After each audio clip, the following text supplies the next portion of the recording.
नमस्कार। एक बार फिर से आप सभी का बहुत बहुत स्वागत है परीक्षा वर्ल्ड के इस यूट्यूब चैनल में। दोस्तों, एसएससी एमटीएस 2021 की परीक्षा के लिए हम जो मोस्ट एक्सपेक्टेड एमसीक्यूज की सीरीज चला रहे हैं, उसका जो अगला भाग है उसको आज हम यहाँ पे डिस्कस करने वाले हैं। तो चलिए वीडियो को शुरू करते हैं और देख लेते हैं कि आज का हमारा जो भाग 14 है, इसमें हमने कौन कौन से बेहतरीन जनरल अवेयरनेस के प्रश्नों को सम्मिलित किया हुआ है। तो चलिए वीडियो को शुरू करते हैं। पहला प्रश्न आपकी स्क्रीन पर है, काफ़ी इंपॉर्टेंट प्रश्न आज का पहला है। आपको बताना है कि मिल्क ऑफ मैग्नीशिया का रासायनिक नाम क्या है। काफ़ी इंपॉर्टेंट प्रश्न है। तो मिल्क ऑफ मैग्नीशिया का रासायनिक नाम होता है मैग्नीशियम हाइड्रो ऑक्साइड, यानी कि ऑप्शन आपका 100% सही है, मैग्नीशियम हाइड्रो ऑक्साइड। तो ऑप्शन ए आपका बिल्कुल सही है। अगला प्रश्न यहाँ पे हमारा है, अंतर्राष्ट्रीय बौद्धिक संपदा सूचकांक जो हाल ही में जारी किया गया था, इसमें भारत का क्या स्थान है आपको बताना है। करंट अफेयर्स का यह प्रश्न है। तो अंतर्राष्ट्रीय बौद्धिक संपदा सूचकांक में इस वर्ष भारत का स्थान था 40वां, यानी कि ऑप्शन आपका डी बिल्कुल सही है, भारत का स्थान था 40वां। तो इसके बारे में आप याद रखिएगा, यहाँ पे मैंने पूरा डिटेल भी लिखा हुआ है। और भारत का स्थान इसमें 40वां था और यूएसए पहले स्थान पे, यूके दूसरे स्थान पे, जर्मनी तीसरे स्थान पे। तो रैंकिंग भी आपको याद रखनी है। तथा इसको जारी कौन करता है, तो यूएस चैम्बर ऑफ कॉमर्स का जो ग्लोबल इनोवेशन पॉलिसी सेंटर है, इसके द्वारा प्रतिवर्ष जो है इस सूचकांक को जारी किया जाता था। आप इसे ध्यान दीजिएगा, काफ़ी इंपॉर्टेंट यह सूचकांक है। इसमें भारत का स्थान क्या था, तो 40वां स्थान था। अमेरिका पहले स्थान पे, यूके दूसरे स्थान पे, जर्मनी तीसरे स्थान पे। तो इसे आपको याद रखना है। तथा इस इंडेक्स को जारी कौन करता है, तो मैंने आपको बता दिया है, यूएस चैम्बर ऑफ कॉमर्स की जो एक ऑर्गेनाइजेशन है, ग्लोबल इनोवेशन पॉलिसी सेंटर, इसी के द्वारा प्रतिवर्ष इस सूचकांक को जारी किया जाता है। तो आप इसे याद रखिएगा। अब यहाँ पे बात हो रही वर्ल्ड इंटेलेक्चुअल प्रॉपर्टी ऑर्गेनाइजेशन की। तो इसके बारे में कुछ बेसिक इंफॉर्मेशन आप देख लीजिए। विश्व बौद्धिक संपदा संगठन का जो मुख्यालय है स्विट्जरलैंड के जिनेवा शहर में है, तथा इसकी स्थापना की गई थी 1967 में। तथा इसके वर्तमान प्रमुख कौन है, तो डैरेन टैंग। तो ये सारे इंफॉर्मेशन आपको याद रखनी है। अगला प्रश्न यहाँ पे हमारा है, आरबीसी का जो उत्पादन होता है यह कहाँ पर होता है। काफ़ी इंपॉर्टेंट है प्रश्न है, तो आप ध्यान दीजिएगा। आरबीसी का जो उत्पादन होता है यह कहाँ पे होता है, तो इसका जो निर्माण होता है अस्थि मज्जा में होता है। कहाँ पर होता है, तो बोन मैरो में जो होता है आपके आरबीसी का निर्माण होता है। तो ऑप्शन आपका बी बिल्कुल सही है, बोन मैरो, जिसको हिंदी में हम कहते हैं अस्थि मज्जा। तो आप इसे याद रखिएगा। अब बात यहाँ पे आरबीसी की हो रही है, यानी कि रेड ब्लड सेल्स की हो रही है। तब बात कर लेते हैं इसके बारे में, कुछ बेसिक फैक्ट के बारे में। सबसे पहली चीज आप याद रखिएगा, जो आरबीसी होती है इसका लाइफ टाइम, मतलब इसका जो जीवन काल होता है कितना होता है। तो आरबीसी का जीवन काल कितना होता है, तो आपकी जो रेड ब्लड सेल्स होती है इनका जीवन काल होता है 120 दिन। तो इसे आपको याद रखना है, 120 दिन आरबीसी का जीवन काल होता है। फैक्ट आपको याद रखना है, भूलना नहीं है। इसके बाद अगला प्रश्न यहाँ पे हमारा है, जो रक्त का शुद्धिकरण होता है निम्नलिखित में से किसके द्वारा किया जाता है। काफी इंपॉर्टेंट अभी प्रश्न है।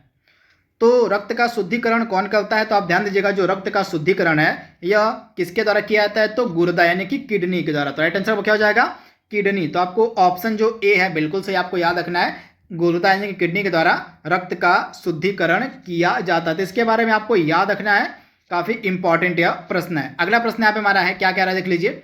और गुर्दा की जो इकाई होती है इसमें से कौन सी आपको बताना है।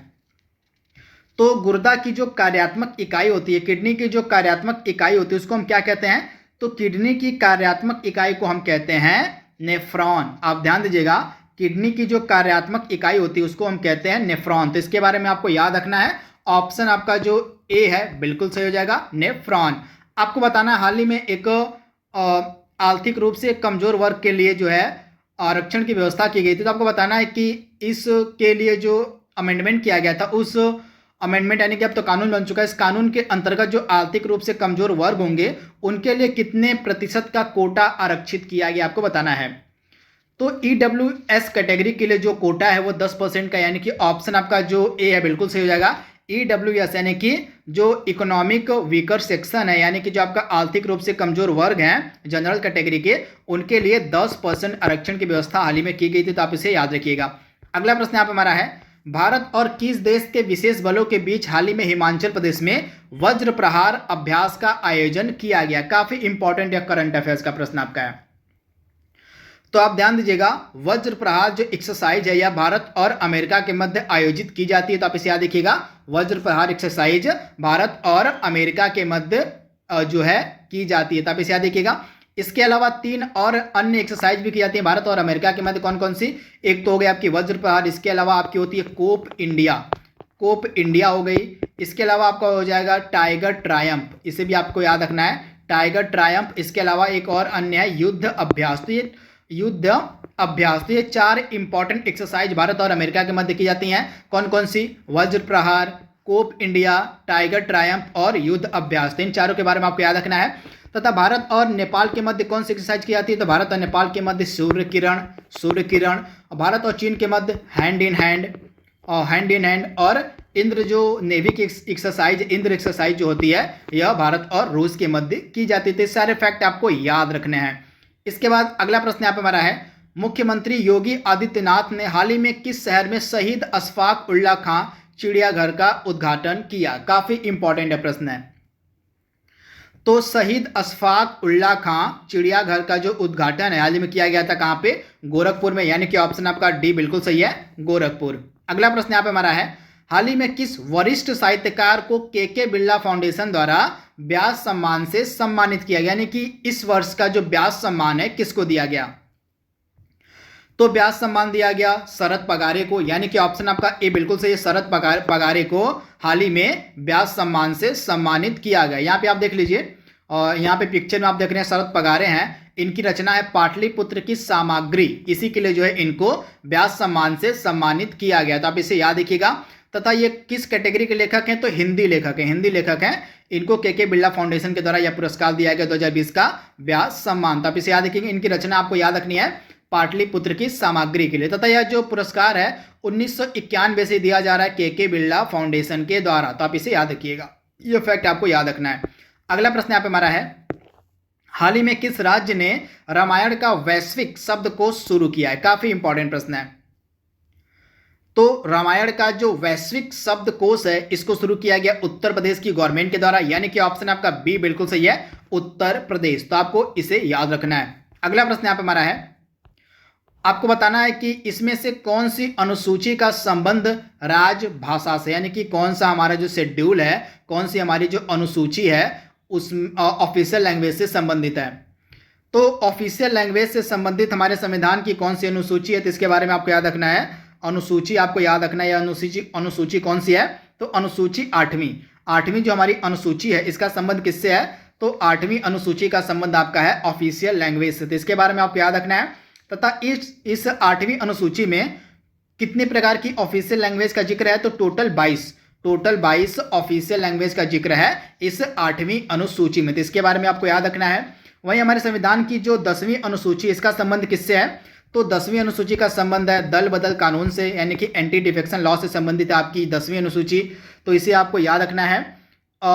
उसके बाद जो हमारी सेकेंड शेड्यूल, हमारा जो दूसरा अनुसूची, इसका संबंध किससे है? तो हमारे संविधान के जो विभिन्न पदाधिकारी हैं उनके वेतन, भत्तों और पेंशन से संबंधित आपकी दूसरी अनुसूची, यानी कि हमारे राष्ट्रपति, राज्यपाल, लोकसभा स्पीकर, उपाध्यक्ष, राज्यसभा के सभापति, इन सभी का जो वेतन है उससे जुड़ी कौन सी अनुसूची है? तो अनुसूची 2। तो इसके बारे में आपको याद रखना है। तथा हमारे संविधान के जितने भी इंपॉर्टेंट पदाधिकारी हैं उनके ओथ, यानी कि उनके शपथ से रिलेटेड जो भी प्रावधान है वो अनुसूची 3 के अंतर्गत आता है। यानी कि जो ओथ है, जो शपथ है, इसका जो प्रारूप है वह सम्मिलित किया गया अनुसूची 3 में। तो इसके बारे में आपको याद रखना है, भूलना नहीं है। अगला प्रश्न यहाँ पे हमारा है, निम्नलिखित में से कौन सा एक संवैधानिक निकाय है? काफी इंपॉर्टेंट प्रश्न है। तो दिए गए ऑप्शंस में से कौन सा एक संवैधानिक निकाय है? तो आप ध्यान दीजिएगा, दिए गए ऑप्शंस में से जो आपका वित्त आयोग है, आपका जो वित्त आयोग है यह एक संवैधानिक निकाय है। तो इसे आपको याद रखना है, जो वित्त आयोग है यह एक संवैधानिक निकाय है। इसका जो आर्टिकल 280 से संबंधित आपका है वित्त आयोग, इसे आपको याद रखना है। तथा भाग कौन सा है? तो भाग 12 और आर्टिकल 280 संबंधित आपका वित्त आयोग से। तथा यह एक संवैधानिक निकाय है। तो आप इसे याद रखिएगा। तथा इस आयोग का जो गठन है प्रत्येक 5 वर्ष के अंतराल के बाद राष्ट्रपति के द्वारा किया जाता है। सारे फैक्ट आपको याद रखना है। अगला प्रश्न यहाँ पे हमारा है, निम्नलिखित में से किस राज्य में चाय का उत्पादन नहीं होता है? काफी इंपॉर्टेंट प्रश्न है। तो चाय का उत्पादन किस राज्य में नहीं होता है? तो असम में चाय का उत्पादन होता है, पश्चिम बंगाल में होता है, कर्नाटक में होता है, लेकिन उत्तर प्रदेश में चाय का उत्पादन नहीं होता है। तो ऑप्शन आपका डी बिल्कुल सही हो जाएगा, उत्तर प्रदेश में चाय का उत्पादन नहीं किया जाता है। अगला प्रश्न यहाँ पे हमारा है, अरावली पर्वत की सबसे ऊंची चोटी आपसे पूछी जा रही है। तो अरावली पर्वत की सबसे ऊंची चोटी है गुरु शिखर, यानी कि ऑप्शन आपका जो है ए बिल्कुल सही हो जाएगा। अरावली पर्वत की जो सबसे ऊंची चोटी है वो है गुरु शिखर, तो ऑप्शन आपका ए बिल्कुल सही है। अगला प्रश्न यहाँ पे हमारा है, निम्नलिखित में से कौन इंफ्रास्ट्रक्चर सेक्टर यानी कि बुनियादी ढांचा क्षेत्र के अंतर्गत नहीं आता है। तो बुनियादी ढांचा क्षेत्र के अंतर्गत क्या नहीं आता है, तो इसमें से आपका जो बैंक है यह बुनियादी ढांचा क्षेत्र के अंतर्गत नहीं आता है, तो ऑप्शन आपका ए बिल्कुल सही हो जाएगा, बैंक। तो आप इसे ध्यान दीजिएगा, बाकी जो तीनों ये इंफ्रास्ट्रक्चर सेक्टर के अंतर्गत आते हैं। अगला प्रश्न यहाँ पे हमारा है, किसी विशिष्ट स्थान या क्षेत्र को दर्शाने वाले उत्पाद को हम क्या कहते हैं। तो ऐसा उत्पाद जो किसी विशिष्ट एरिया या क्षेत्र का जो है प्रतिनिधित्व करता है उसको हम कहते हैं भौगोलिक संकेतक, यानी कि ऑप्शन आपका ए बिल्कुल सही हो जाएगा। किसी विशिष्ट स्थान या क्षेत्र को दर्शाने वाले उत्पाद को हम कहते हैं भौगोलिक संकेतक। तो आप इसे याद रखिएगा, जिस भी उत्पाद को जीआई टैग मिल जाता है तो उस उत्पाद का जो महत्व है काफी बढ़ जाता है, तो आप इसे ध्यान दीजिएगा। अगला प्रश्न यहाँ पे हमारा है, हाल ही में आपको पता होगा जो सेज नहर है उसमें एक कंटेनर जहाज फंस गया था, आपको बताना यह जहाज कौन सा था। इस कंटेनर जहाज के फंसने के कारण जो सेज नहर का मार्ग था वह काफी दिनों तक अवरुद्ध हो गया था। तो इस कंटेनर जहाज का नाम है एवर गिवेन, यानी कि ऑप्शन आपका बी बिल्कुल सही है। एवर गिवेन नामक जो कंटेनर जहाज था यह स्वेज नहर में फंस गया था, तो आप इसे याद रखिएगा। तथा आपको बताना है कमेंट बॉक्स में कि यह जो स्वेज नहर है किन दो महासागरों को आपस में जोड़ती है। तो इसे आपको कमेंट बॉक्स में बताना है कि वे कौन से दो महासागर हैं जिनको आपस में जोड़ती है स्वेज नहर। तो इसका जवाब आपको कमेंट बॉक्स में देना है। आपको बताना है कि जो नमक सत्याग्रह था इसकी शुरुआत किस वर्ष की गई थी, यानी कि जो सॉल्ट सत्याग्रह था इसकी शुरुआत आपको बतानी है कब से की गई थी। काफी इंपॉर्टेंट प्रश्न यह हिस्ट्री का है। तो नमक सत्याग्रह की जो शुरुआत है यह की गई थी 1930 में, किसके द्वारा की गई थी, तो इसे आपको ध्यान रखना है। जो आपका नमक सत्याग्रह था, जो नमक कानून था, इसकी शुरुआत की गई थी 1930 में, तो आप इसे याद रखिएगा। इसका फेमस नाम क्या है, तो डांडी मार्च। आप ध्यान दीजिएगा, इसका फेमस नाम है डांडी मार्च। तथा डांडी मार्च की जो शुरुआत थी यह की गई थी 12 मार्च 1930 को। 12 मार्च 1930 को डांडी मार्च की शुरुआत की गई थी महात्मा गांधी के द्वारा। कहाँ से, तो साबरमती आश्रम से। ये फैक्ट आपको याद रखना है, महात्मा गांधी के द्वारा साबरमती आश्रम से डांडी मार्च की शुरुआत की गई थी। तथा इन्होंने डांडी पहुंचकर, डांडी एक जगह है कोस्टल एरिया गुजरात का, यहाँ पे पहुंचकर महात्मा गांधी ने 6 अप्रैल 1930 को नमक कानून को तोड़ा था। तो ये फैक्ट आपको याद रखना है, भूलना नहीं है। अगला प्रश्न यहाँ पे हमारा है, दक्षिण कोरिया की मुद्रा आपसे पूछी जा रही है। तो दक्षिण कोरिया की मुद्रा क्या है, तो दक्षिण कोरिया की मुद्रा है दक्षिण कोरियाई वॉन, यानी कि ऑप्शन आपका जो बी है बिल्कुल सही हो जाएगा। दक्षिण कोरियाई वॉन जो है वर्तमान टाइम में दक्षिण कोरिया की ऑफिशियल करेंसी है। आपको बताना है कि जो रामसर कन्वेंशन इसका यह कब लागू हुआ था। तो रामसर एक जगह है ईरान में, आप ध्यान दीजिएगा, ईरान की एक जगह है जिसका नाम है रामसर। तो यहीं पे एक कन्वेंशन हुआ था, क्यों हुआ था, तो वेटलैंड के संरक्षण के लिए, यानी कि आर्द्र भूमियों के संरक्षण के लिए जो है ईरान के शहर रामसर में एक कन्वेंशन हुआ था 1971 में। तो आप इसे ध्यान दीजिएगा, रामसर कन्वेंशन ईरान के शहर रामसर में हुआ था 1971 में। तथा यह आर्द्र भूमि यानी कि वेटलैंड के संरक्षण से संबंधित है, तो आप इसे याद रखिएगा, भूलिएगा मत। तथा प्रतिवर्ष जो 2 फरवरी का दिन है यह वेटलैंड डे के रूप में मनाया जाता था, आप इसे याद रखिएगा। तथा सबसे ज़्यादा जो आर्द्र भूमि है, सबसे ज़्यादा जो वेटलैंड्स है भारत में आपको कहाँ पे मिलेंगी, तो सबसे ज़्यादा वेटलैंड आपको मिलेंगे देखने को उत्तर प्रदेश में। तो आप इसे याद रखिएगा, वर्तमान भारत में टोटल 46 रामसर साइट्स हैं, यानी कि रामसर स्थल भारत में कितने, टोटल 46 है। तथा सबसे ज़्यादा उत्तर प्रदेश में है। अगला प्रश्न यहाँ पे हमारा है, एशियाई विकास बैंक यानी कि एडीबी का हेडक्वार्टर आपसे पूछा जा रहा है। तो एडीबी का हेडक्वार्टर है मनीला में, फिलीपींस की राजधानी जो मनीला है यहीं पे आपको मिलेगा एडीबी का हेडक्वार्टर। तो ऑप्शन आपका ए बिल्कुल सही है। आपको बताना है कि जो फेमस लंदन शहर है यह किस नदी के तट पर अवस्थित है। तो लंदन शहर जो है टेम्स नदी के तट पर स्थित है, तो आप इसे ध्यान दीजिएगा, जो लंदन शहर है यह आपको मिलेगा टेम्स नदी के तट पर। तो इसके बारे में आपको याद रखना, जो टेम्स नदी का तट है यहीं पे आपको मिलेगा फेमस लंदन शहर, तो इसे आप ध्यान दीजिएगा। इसके अलावा एक चीज़ और आप ध्यान दीजिएगा, जो पो नदी है ऑप्शन में आपके जो पो रिवर दी गई है, इसको जो है इटली की गंगा भी कहते हैं। जो पो रिवर है यह इटली की काफ़ी अच्छी नदी है, काफ़ी लंबी नदी, मतलब इटली की सबसे जो लंबी नदी है वह है पो नदी है, तथा इसको इटली की गंगा भी कहते हैं। वहीं जो ऑप्शन बी आपका सीन है, सिंध रिवर कहाँ बहती है, तो फ्रांस में बहती है तथा फ्रांस की जो राजधानी पेरिस है वह सीन नदी के तट पर स्थित है, जिसके आप याद रखिएगा। तथा जो हडसन रिवर है इसके तट पर अमेरिका का जो शहर न्यूयॉर्क है वह अवस्थित है, तो इसके बारे में भी आपको याद रखना है। अगला प्रश्न यहाँ पे हमारा है, नामीबिया की राजधानी आपसे पूछी जा रही है। तो नामीबिया की राजधानी वर्तमान में क्या है, तो नामीबिया की राजधानी है, आपको याद रखना है विंडहॉक। आप ध्यान दीजिएगा, विंडहॉक जो है यह नामीबिया की राजधानी है, तो इसके बारे में आपको याद रखना है। वहीं अबूजा किसकी राजधानी है, तो अबूजा जो है यह राजधानी है नाइजीरिया की, तो इसको आपको याद रखना है नाइजीरिया की राजधानी है अबूजा। और लुसाका किसकी राजधानी है, तो आप ध्यान दीजिएगा, जो लुसाका है यह आपको राजधानी मिलेगी जाम्बिया की राजधानी है लुसाका, तो इसके बारे में भी आपको याद रखना है। तथा किंशासा किसकी राजधानी है, तो किंशासा है DR कांगो यानी कि डेमोक्रेटिक रिपब्लिक ऑफ कांगो जो है उसकी राजधानी है किंशासा। तो इन चारों के बारे में आपको याद रखना है। अबूजा किसकी राजधानी है, नाइजीरिया की। लुसाका किसकी राजधानी है, जाम्बिया की। विंडहॉक किसकी राजधानी है, नामीबिया की। और किंशासा किसकी राजधानी है, तो DR कांगो यानी कि डेमोक्रेटिक रिपब्लिक ऑफ कांगो की राजधानी है किंशासा। तो ये चार राजधानी आपको याद रखनी है। अगला प्रश्न यहाँ पे हमारा है, देवधर ट्रॉफी का संबंध किस खेल से है, तो क्रिकेट। ऑप्शन आपका सी बिल्कुल से क्रिकेट से संबंधित आपकी है देवधर ट्रॉफी। अगला प्रश्न यहाँ पे हमारा है, भाखड़ा नांगल बांध किस नदी पर बनाया गया है, सुपर इंपॉर्टेंट प्रश्न। तो भाखड़ा नांगल बांध जो है यह किस नदी पर बनाया गया है, तो आप ध्यान दीजिएगा, जो भाखड़ा नांगल बांध है यह आपका बनाया गया है सतलज नदी पर। कहाँ पे, तो सतलज नदी पर अवस्थित आपका भाखड़ा नांगल बांध। इसके बारे में आपको याद रखना, ऑप्शन आपका बी 100% सही है।